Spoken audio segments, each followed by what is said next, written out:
బాంగర్ ఫోర్ట్లో రాణి రత్నావతి అనే ఒక అందమైన రాణి ఉంటుండే. రాణి రత్నావతి ఎంత అందంగా ఉంటుందంటే తన అందం గురించి చుట్టుపక్కల ఉండే రాజ్యాలు కూడా మాట్లాడుకునేవాళ్ళు. చాలా రాజులు రాణిని మ్యారేజ్ చేసుకోవాలి అని అనుకుంటారు, కానీ రాణికి ఎవ్వరు నచ్చరు. ఒకసారి రాణి రత్నావతి మార్కెట్కి వెళ్తుంది. అప్పుడే రాణి రత్నావతిని సింగియా అనే మాంత్రికుడు చూస్తాడు. సింగియా ఆ రాజ్యంలోనే ఉండే ఒక బ్లాక్ మెజిషియన్. సింగియా రాణి రత్నావతిని చూసిన తర్వాత తన అందానికి మంత్రముగ్ధుడైపోతాడు. సింగియా రాణి రత్నావతిని ఎట్లన్నా పొందాలి అని అనుకుంటాడు, కానీ అది పాసిబుల్ కాదు. కాబట్టి తనకు తెలిసిన బ్లాక్ మ్యాజిక్తోనే రాణి రత్నావతిని పొందాలి అని అనుకుంటాడు.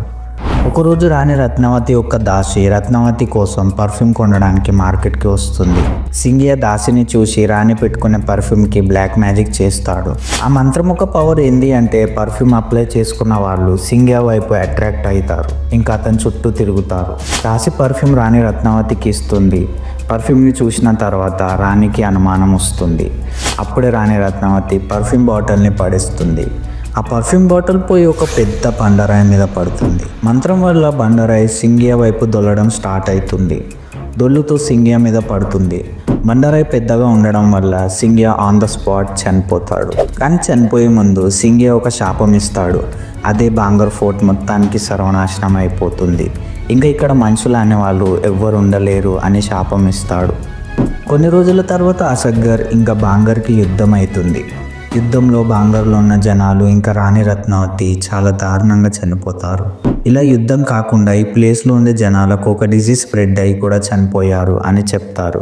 అప్పటి నుంచి బాంగర్ ఫోర్ట్ ఒక హాంటెడ్ ప్లేస్లా మారిపోయింది.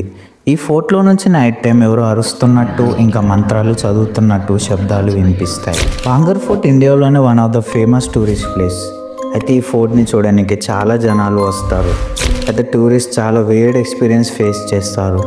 ఎట్లా అంటే సడన్గా టెంపరేచర్ డౌన్ అయిపోతుంది. ఇంకా వాళ్ళని ఎవరో చూస్తున్నట్టు, ఇంకా వాళ్ళని ఎవరో ఫాలో అవుతున్నట్టు అనిపిస్తుంది. ఇంకా చాలా మందికి కామన్గా ఫేస్ చేసే ఎక్స్పీరియన్స్ అదే ఎవరో చెంపపై కొడుతున్నట్టు అనిపిస్తుంది అని చెప్తారు. ఇవన్నిటిని చూసిన గవర్నమెంట్ ఈ ప్లేస్కి ఈవినింగ్ 6 తర్వాత ఎవరిని అలౌ చేయరు, మొత్తానికి రెస్ట్రిక్ట్ చేసేశారు. అయితే బాంగర్ ఫోర్ట్లో ఇప్పటికీ సింగియా మాంత్రికుడి యొక్క ప్రెజెన్స్ ఫీల్ అయినట్టు అనిపిస్తుంది.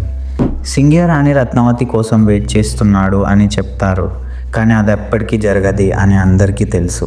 యుద్ధంలో అన్యాయంగా చనిపోయిన వాళ్ళవి ఆత్మలు కూడా ఉంటాయి అని చెప్తారు. ఈవినింగ్ 6 తర్వాత ఈ కోటలోకి ఎవరిని అలౌ చేయరు, కానీ వీటన్నిటిని పట్టించుకోకుండా చాలామంది కోటలోకి వెళ్ళారు. అలాంటి కొన్ని ఇన్సిడెంట్స్ ఇంకా వాళ్ళ ఎక్స్పీరియన్స్ గురించి నేను మీకు ఇప్పుడు చెప్తాను.